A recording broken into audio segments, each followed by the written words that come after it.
네, 124회 KPC 모의고사 총평 진행하도록 하겠습니다. 저는 KPC에서 기본반을 담당하고 있는 김지성 실사입니다. 네, 124회 KPC 모의고사 출제 방향을 한번 보겠습니다. 136회 출제 문제들에 대한 점검이나 응용 같은 것들을 좀 주력으로 보고 있어요. 최근에 출제 경향 같은 것들을 보면은 기존에 출제했던 문제를 거의 똑같이 낸다거나 약간씩 응용하는, 그러니까 보통은 이제 과거에 한 2년치, 3년치 문제를 보고 응용을 좀 했었는데 바로 직전 회차, 전전 회차 문제도 많이 응용을 하는 그런 패턴들을 보이고 있습니다. 그래서 그런 것들을 좀 출제를 했고요. 최근 이슈가 되고 있는 주제들에 대한 출제, 뭐 과심이, 생성 AI, 레그나 MCP 같은 것들도 출제가 되었습니다. 그 다음에 비중이 높아진 보안 도메인, 사건 사고가 많다 보니까 ISMS-P나 APT 공격들, 그 다음에 BPF, S본 같은 것들도 출제가 되었습니다. 여전히 소프트웨어 공학, DB, 인공지능, 통계 이런 것들은 중요하니까 다양하게 출제가 되었습니다. 네, 1교시에서는 이런 것들을 좀 볼 예정입니다. BPF, SKT 해킹 관련된 토픽이니까 꼭 봐야 되겠죠. 그 다음에 공간지능을 볼 거고, 이 가상융합산업진흥법은 직접 다루지는 않지만 법이기 때문에 좀 체크를 해두시면 좋을 것 같아요.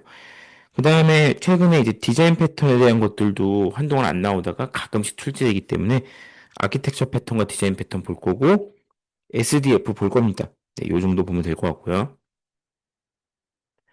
선택 문제에서는 프로젝트 품질 비용 136회에 또 품질 관련된 문제가 나왔죠. 품질 비용을 볼 거고 정보 취입 성과 측정 절차 지표인데 이것도 항상 중요하게 봐야 될 토픽이기 때문에 같이 보겠습니다. 그 다음에 HA와 FTS 볼 예정입니다.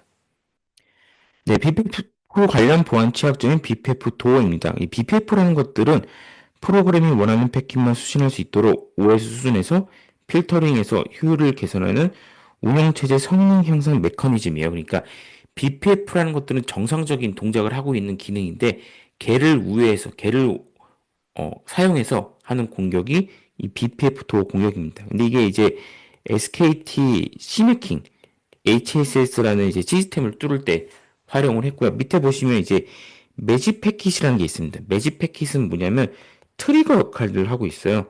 이 매직 패킷이 딱 들어오면은 가만히 있다가 뭔가 시그널이 있네. 그래갖고 그때부터 이제 얘가 깨어나서 공격을 수행하는 그런 공격 기법이라 보시면 됩니다.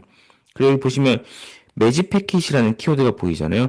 그럼 BPF 도어가 활성화가 되고 원격지 연결을 해서 리버시를 돌리는. 그러니까 해킹의 뒷단은 비슷해요. 앞에 트리거, 그러니까 앞에 문을 누가 열어줄 것이냐 이런 것들이 중요한데 요거를 담당하는 것들이 이 매직 패킷이고 그걸 활용한 게 BPF 도어라고 보시면 됩니다.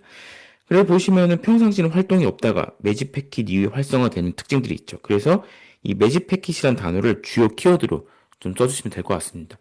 기술적인 대응 방안들, 뭐 이 특정 포트에 대한 뭐 폐쇄, 근데 악성 파일 점검 이런 것들이 있고 평소에는 거의 감지가 안 되기 때문에 이상하다고 느낄 수가 없는 그런 공격 기법 중에 하나죠.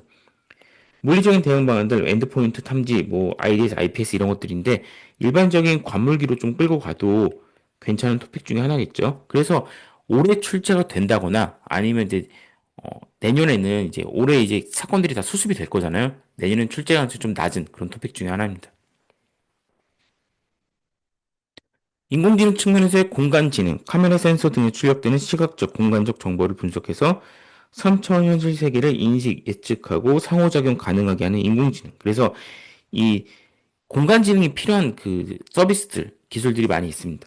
자율주행, UAM, 드론 같은 것들, 그 다음에 휴머노이드, 로봇 청소기 이런 것들인데 이게 2D에서는 할 수 없는 것들이 있잖아요. 3D로 가야 되는데 이 3D로 가기 위해서는 현실의 많은 객체나 사물 같은 것들을 다 모델링을 해야 된단 말이죠. 마치 디지털 트윈 같은 느낌입니다.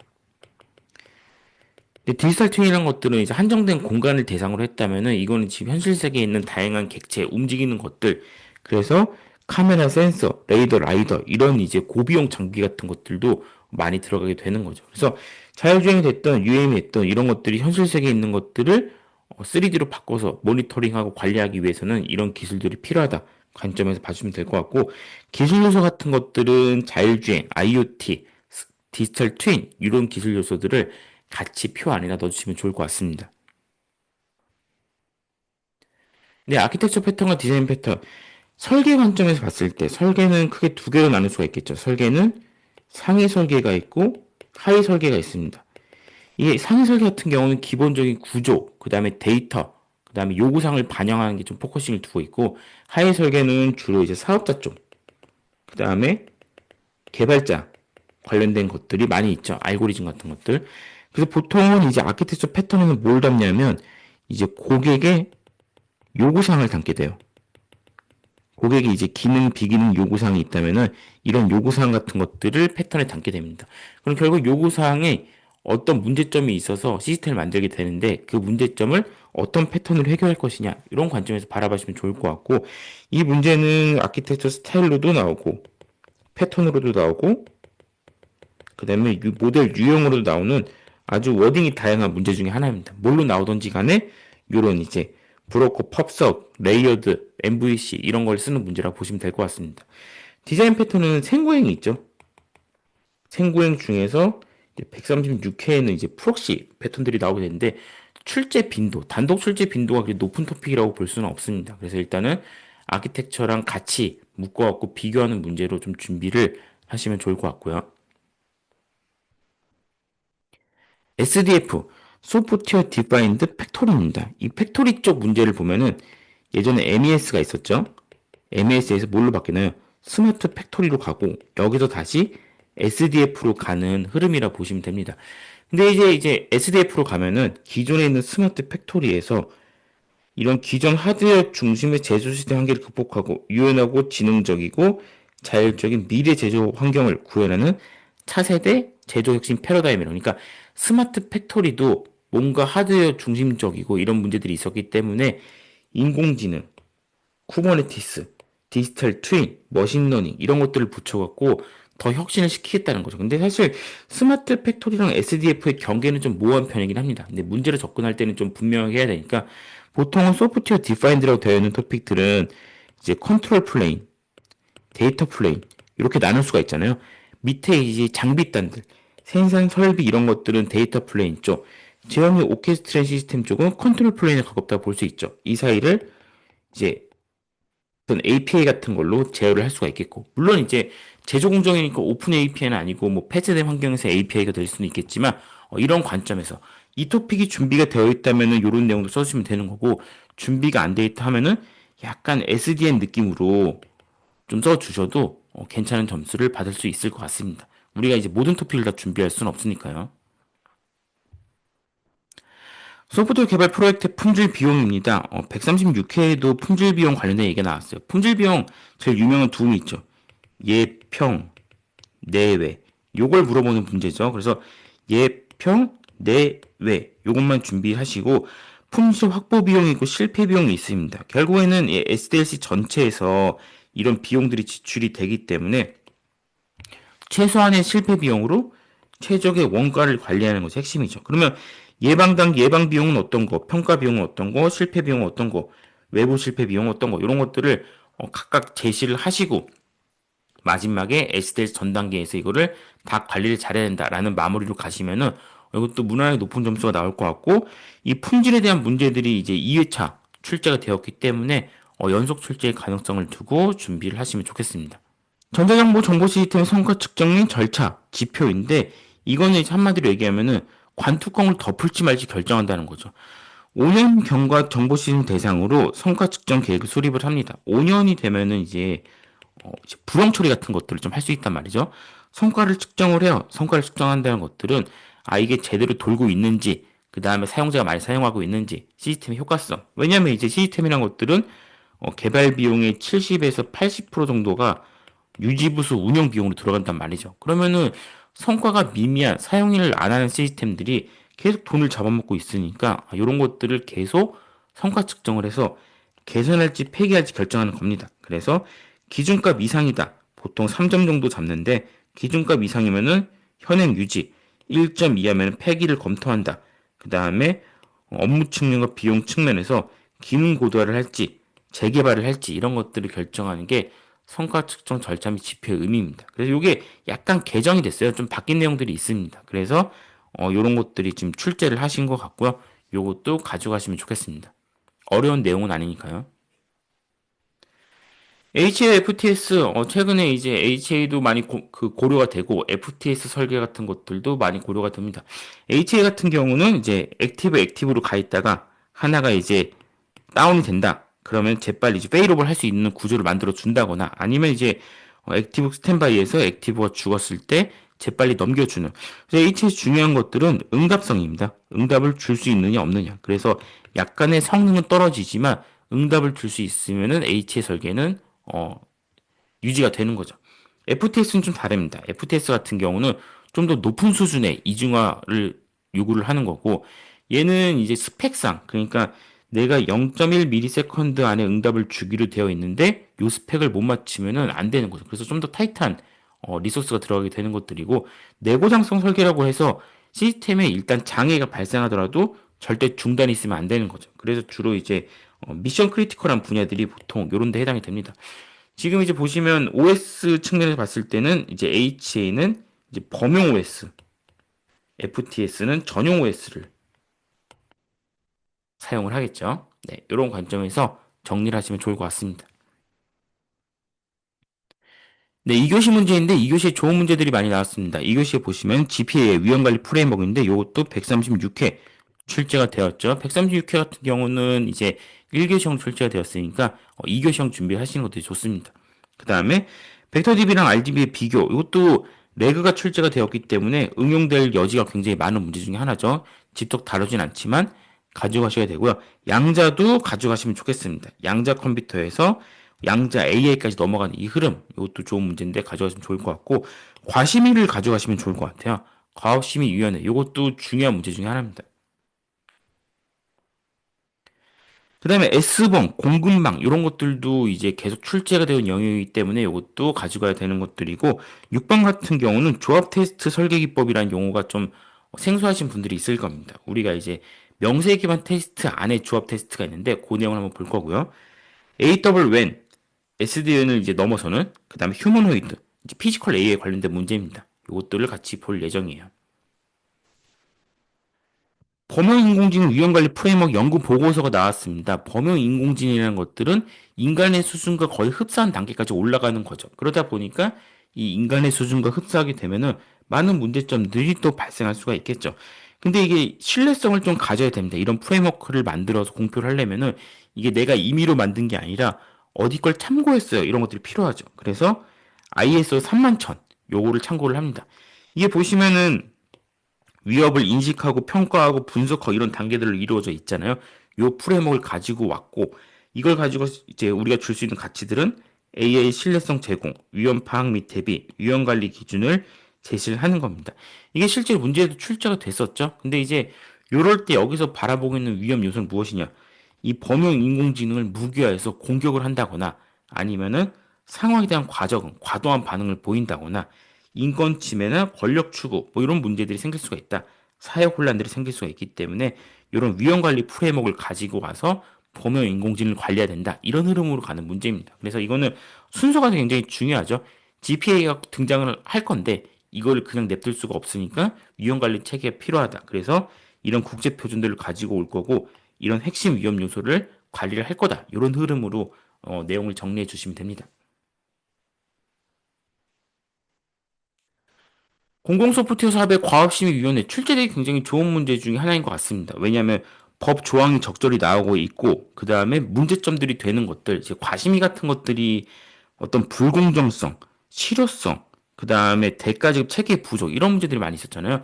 그러니까 과심의 자체를 발주처에서 구성을 하니까 이런 것들이 너무 불공정한 여지가 있을 것 같지 않냐. 그 다음에 과심의에서 증액하는 것들이 좋겠습니다 하더라도 증액이 어렵단 말이죠. 이 예산 받고 나서 중간에 증액하는 것들은 소프트웨어 사업에서 굉장히 어렵단 말이죠. 그다음에 기준이 불명확하다. 이런 것들이 있기 때문에 해결 방안으로 내세우는 것들은 조달청의 과업심의위원회 위탁 서비스가 있고 그다음에 과업 내 확정 시점을 분석 설계로 변경한다.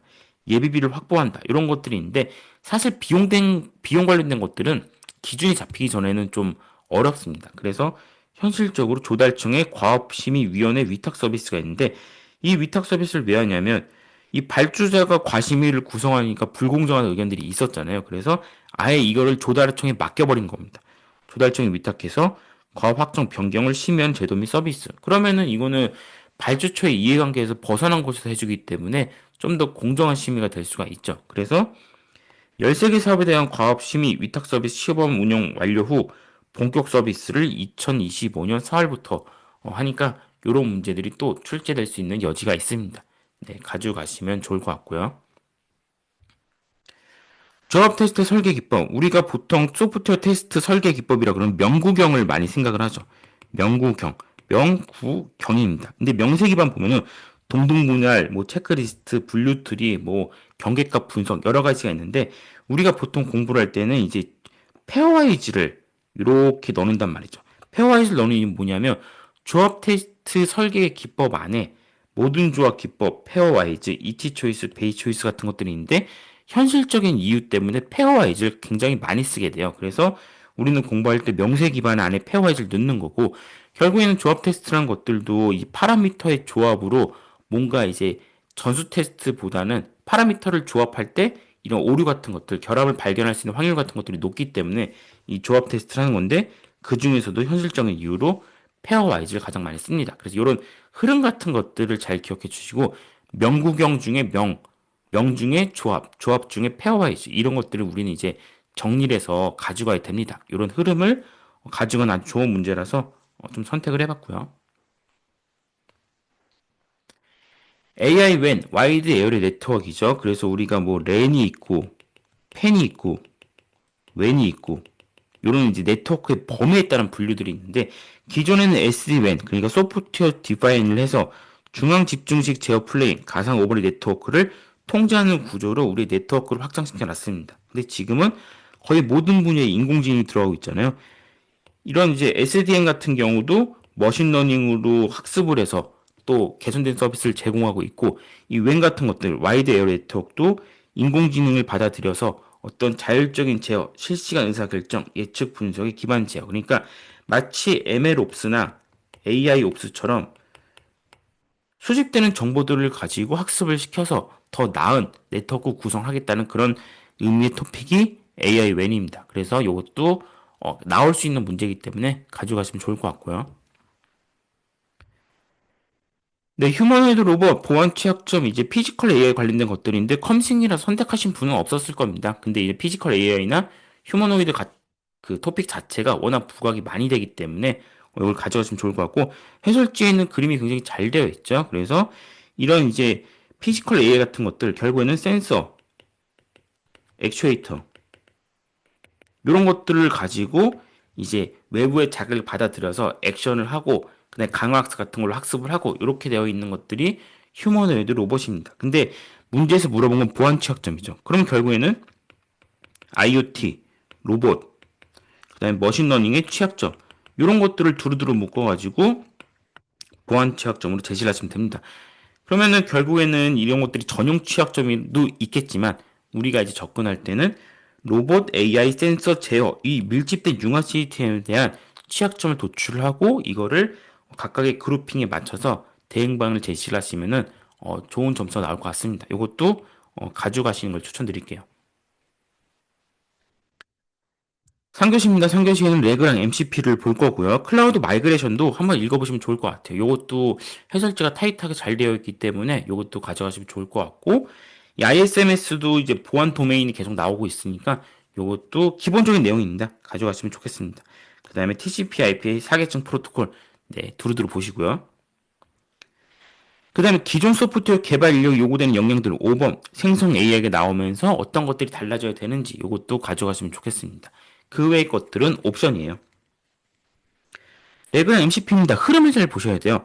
생성형 AI가 확산을 합니다. 그러니까 챗GPT가 나왔죠. 굉장히 신기하고 그 다음에 챗GPT를 많이 쓰는데 가다 보니까 이런 문제들이 생깁니다. 정적 지식의 한계. 그러니까 학습된 내용까지만 답해 주거나 아니면 얘가 내부적인 지식으로 답해 주다 보니까 거짓 정보, 이런 할루시네이션 같은 것들이 등장을 합니다. 그래서 할루시네이션을 어떻게 극복할 것이냐 나온 게 레그, 벡터 대비죠. 외부에 있는 데이터, 정보를 참고를 해서 다시 프롬프트를 재구성해서 던지는 이런 레그 같은 것들을 등장하는 시키는 사례들이 많이 나왔습니다. 그러다 보니까 레그 다음에 그리고 이거를 우리 기업에 도입을 해야 돼요. 또는 이 다양한 서비스들, 시스템과 통합을 해야 되는데 표준이 없는 거예요. 그러니까 결국에는 MCP라는 것들은 LMM을 여러 군데 붙이고 레그까지 써서 붙여야 되는데 이거를 붙일 수 있는 어떤 표준화된 프로토콜이 필요하다. 그래서 나온 게 MCP인 거죠. 그래서 흐름을 이렇게 보시면 됩니다. 이 문제는 흐름을 잘 정리를 해야 돼요. 그래서 결국에는 레그는 정확성, 신뢰성 이런 것들 때문에 사용을 하는 것들이고 MCP는 그 다양한 시스템과의 통합, 그 다음에 호환성 이런 것들 때문에 언급이 된 존재란 말이죠. 그래서 이 두 개의 토픽을 잘 묶어서 MCP도 그렇고 레그도 그렇고 출제가 되었으니까 이걸 묶어서 융합하는 문제가 출제될 수도 있습니다. 네, 생성형 AI가 소프트웨어 개발 인력 역량에 영향을 미치는 요소들. 결국에는 소프트웨어 개발에 필요한 역량은 뭔가요? 전공 지식들, 그 다음에 의사소통 지식들, 하드 스킬, 소프트 스킬 이런 것들이 좀 등장을 하겠죠. 근데 이 생성형 AI가 나오면서 우리는 어떤 기회가 있냐? 이 생성형 AI를 적극적으로 활용해서 뭔가 내가 개발이나 전공 지식에 약점이 있더라도 그런 것들을 좀 극복할 수 있는 그래서 항상 소프트웨어 개발 인력은 부족하다 그러잖아요. 그 인력의 부족, 역량의 부족들을 좀 메꿀 수가 있습니다. 그래서 요런 이제 수학 분석으로 요걸 정리를 했는데 요런 문제 같은 경우는 정답이 있다고 볼 수는 없어요. 그래서 내가 생각하기에 약간 MEC한 관점으로 이 내가 가지고 있는 지식들을 잘 분류를 해서 그룹핑을 하고 제시를 하시면은 좋은 점수가 나올 수 있는 문제입니다. 이 정답이 없는 문제를 연습하기에 괜찮은 주제이기 때문에 이걸 가지고 왔고 또 이제 인력 양성이랑 또 소프트웨어의 어떤 역량 강화, 생성형 AI 중요성 이런 것들이 두루두루 섞인 문제이기 때문에 가지고 와봤습니다. 네. 4교시로 넘어갈게요. 4교시에는 이제 마이데이터 문제가 나왔습니다. 마이데이터 문제는 늘 주목을 할 필요가 있는 문제 중에 하나죠. 네, 바이브 코딩. 지난번 모의고사와 더불어서 연속 출제가 되었고요. 생성형 AI의 환각, 발생 원인, 문제점, 요걸 같이 보겠습니다. 그 다음에 이 자율주행 같은 경우도 나올 수 있는 주제예요. 근데 여기 보시는 것처럼 어떤 세이프티와 시큐리티 관점이 나올 수도 있는 거고 이 자율주행 문제를 굉장히 앞으로 올라가다 보면은 ISO 뭐 261이라든가 뭐 오토사르 요런 걸로 이제 나올 수도 있긴 한데 요거는 이제 출제자가 너무 옛날 사람이 들어오면은 요런 문제로 연결이 될 수도 있습니다. 그다음 5번에 모니터링과 옵저버빌리티 요걸 좀 볼게요.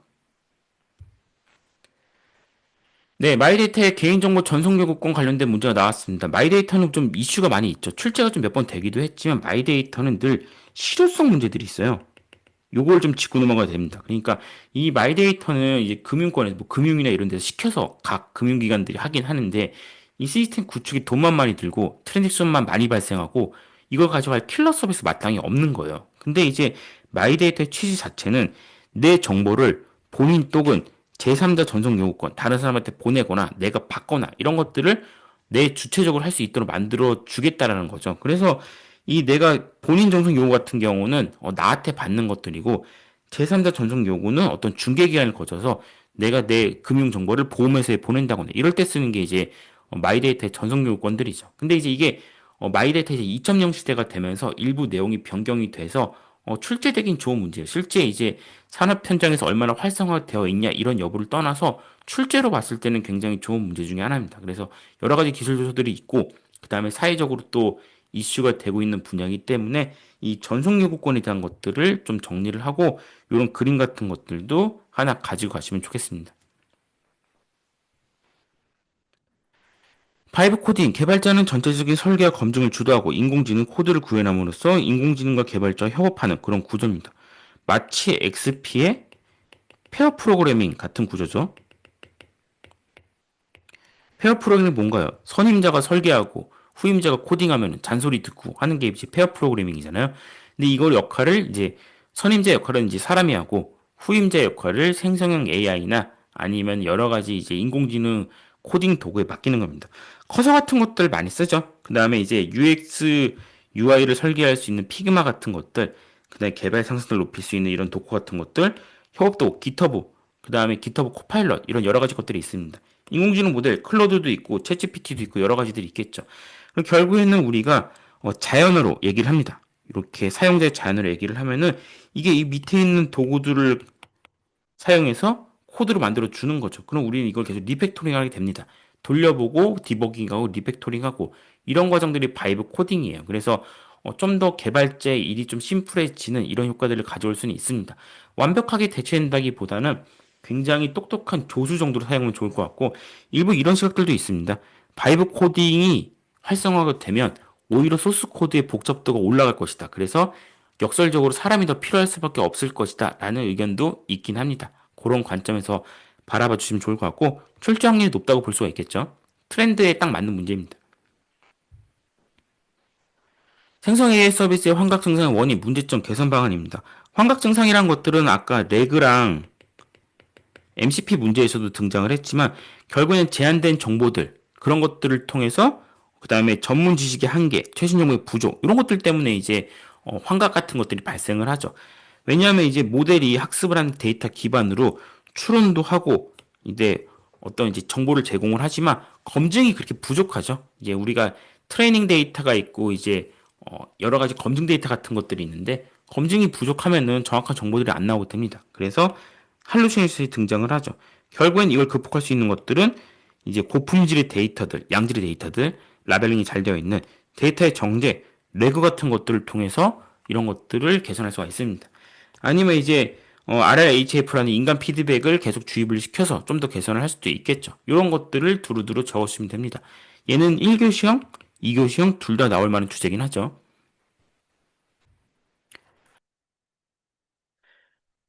네, 모니터링과 옵저어빌리티 내용을 볼게요. IT 인프라의 종류가 다양해지고 수화 기하급수가 많아지고 복잡도가 급격하게 증가함에 따라서 IT 인프라의 가용성을 보장하기 위해서 행해지던 모니터링의 범주를 넘어서는 옵저어빌리티. 모니터링이 지금은 옵저어빌리티로 바뀌었고 옵저어빌리티가 나중에 이제 딥 옵저어빌리티라는 새로운 개념으로 또 이어지는 이런 느낌으로 가는 토픽이라고 볼 수가 있습니다. 그 기존의 모니터링 같은 경우는 그냥 데이터의 수집, 장비에서 올라온 데이터들, 서비스에서 올라온 데이터들을 그냥 수집한 다음에 인계치가 넘어가면은 알람만 해줬단 말이죠. 근데 옵저빌리티로 가면은 클라우드 MSA, 클라우드 네이티브 같은 환경에서 많은 매트릭스가 많은 추적 요구들이 있기 때문에 이런 것들을 통합해서 문제 예방 최적화 개선할 수 있는 시스템이 필요해진 거죠. 유형은 두 개입니다. 데이터 옵저빌리티와 풀스택 옵저빌리티가 있는데 이 내용은 제가 좀 바꿔놓었죠. 이렇게 데이터 옵저빌리티는 전체 데이터 파이프라인에서 데이터 자체의 신뢰성과 정확성을 높이기 위해서 등장한 개념이고요. 이제 풀스택 옵저빌리티 같은 경우는 시스템의 성능과 안정성을 보장하기 위해서 나온 개념입니다. 그래서 여기 관점이 좀 다르다 보시면 돼요. 데이터 옵저빌리티는 데이터 처리 파이프라인, 데이터 옵스 관점인 거고 풀스택 옵저빌리티가 우리가 전통적으로 행하던 모니터링과 시스템 그 관리 이런 영역을 좀 더 이제 신뢰성과 안정성, 뭐 SRE 같은 것들 이런 관점에서 좀 관리라는 개념이 풀스택 옵저빌리티라고 보시면 됩니다. 최근에는 이제 이런 이제 심층 가식성과 인사이트를 제공하기 위한 딥 옵저빌리티라는 개념도 나오게 되는데 요거는 이제 마지막 단락에 넣으시면 좋겠죠. 네, 4교시까지 이렇게 진행을 하고 137회 전에 이제 모의고사 두 번이 남았죠. 이제 오늘까지 두 번이 남았습니다. 그래서 오늘 쳤으니까 이제 한 번이 남았죠. 이런 걸 좀 고민하시면 좋을 것 같아요. 답안지의 완성도. 합격률이 낮아지면은 답안지의 내용과 키워드만 가지고서는 차별화가 어려워집니다. 일부 이제 난 좋은 내용이 있어. 좋은 키워드가 있어라고 생각을 하시겠지만 그것만으로 좀 어려워요. 첫 문제의 인상, 화이트를 너무 많이 쓴다거나 두 줄긋기를 하신다거나 문항모를 실수하신다거나 아니면 첫 페이지와 마지막 페이지의 가독성이 너무 차이가 난다거나 이러면은 전체적인 답안지의 어떤 품질이 떨어지게 됩니다. 적절한 그림과 표 구성으로 답안지가 지루하지 않게. 이 지루하지 않게라는 것들은 뭐냐면 너무 표로만 가시는 분이 있어요. 표로. 표로만 가면 텍스트가 많기 때문에 그 답안지를 집중하기가 굉장히 어려워집니다. 채점자의 집중력도 한계가 있단 말이죠. 근데 내 답안지에 대한 냉정한 분석을 한번 해보시면 좋을 것 같아요. 내가 부족한 게 정말 키워드인가? 아니면 논리 흐름인가? 가독성인가? 내용인가? 이런 분석이 필요합니다. 이게 이제 못 받아들여요. 공부를 오래 하면 오래 할수록 이 정도면은 내가 붙어야 되는 거 아니야? 아니면 뭐 채점자가 이건 봐줘야지. 또는 나보다 못한 애들도 다 붙었는데 라고 생각하시는 분들이 있거든요. 그게 굉장히 좀 오산입니다. 왜냐하면 이 시험은 그런 식으로 되지가 않고 나보다 좀 못해 보여도 먼저 합격한 사람은 다 이유가 있단 말이죠. 그 사람들의 장점을 배워야 돼요. 내가 가진 어떤 내 답안지를 현재 합격을 할 수가 없다면은 나보다 먼저 나간 사람들의 장점을 내가 흡수를 해야 됩니다. 그거를 받아들여야지만 합격을 하실 수 있고 대부분 오래 공부하시는 분들이 그걸 못 받아들여요. 그래서 좀 그런 부분을 고민을 하시면 좋을 것 같습니다. 전체 문제를 작성하지 못하신 분들도 많이 있는데 몇몇 문제 히트하더라도 합격은 멀어지게 되는 거죠. 그래서 몇 개를 한두 개 대박 터트려서 합격한다기보다는 일단은 전체 문제를 다 작성을 하고 그 다음에 히트를 친다. 이렇게 가시는 게 좋습니다. 137회를 준비하는 마음가짐. 월간 모의에서는 멘토님이 꼭 하라고 하는 한 가지가 있으실 거예요. 뭐 잔소리를 들으시겠죠? 가독성이든지 키워드든지 그룹핑이든지 간글이든지 어떤 표현, 디자인이든지 무조건 그 하나는 이번에 연습해 본다. 이런 마인드로 가시는 게 좋을 것 같습니다. 그래서 월간 모의, 주간 모의는 사실 연습하는 그 시간이에요. 그때 연습하지 않으면 실전 가서도 못하게 됩니다. 멘토링은 좀 열린 마음으로 수용해 주시면 좋을 것 같습니다. 그래서 이 멘토링을 수용을 안 하시는 분도 있어요. 아, 다 알고 있어요. 그냥 원래 뭐 알고 있으니까 어떤 키워드 빠졌는지나 얘기해 주세요. 이렇게 말씀하시는 분도 있는데 그게 중요한 거가 아니라는 거를 저는 이제 전체 모의고사 답안지를 다 보면 항상 그런 게 느껴져요. 아, 이분은 이게 중요한 게 아닌데 딴 데 자꾸 집중을 하고 있구나. 그래서 멘토링 같은 것들을 잘 수용하시면 좋겠습니다. 직전에서 출제했던 문제를 모의고사에서 계속 응용하고 있으니까 응용 문제 잘 확인해 주세요. 네, 이런 것들을 좀 잔소리 같지만 또 말씀을 드립니다. 네, 저희가 계속 응원하고 있으니까 이번에 꼭 합격하시면 좋을 것 같습니다. 합격하면 이런 자격증이 나와요. 생각보다 그 우리의 노력에 비해서 이 그 자격증 수첩 자체는 좀 볼품이 없지만 합격하고 나시면 협회에서 굉장히 멋있는 패를 줍니다. 그걸 생각을 하시고 열심히 공부를 하시면 좋을 것 같습니다. 네, 124회 모의고 총평은 여기까지 진행을 할게요. 네, 400분 동안 모의고사 응시하시느라고 너무 고생 많으셨습니다.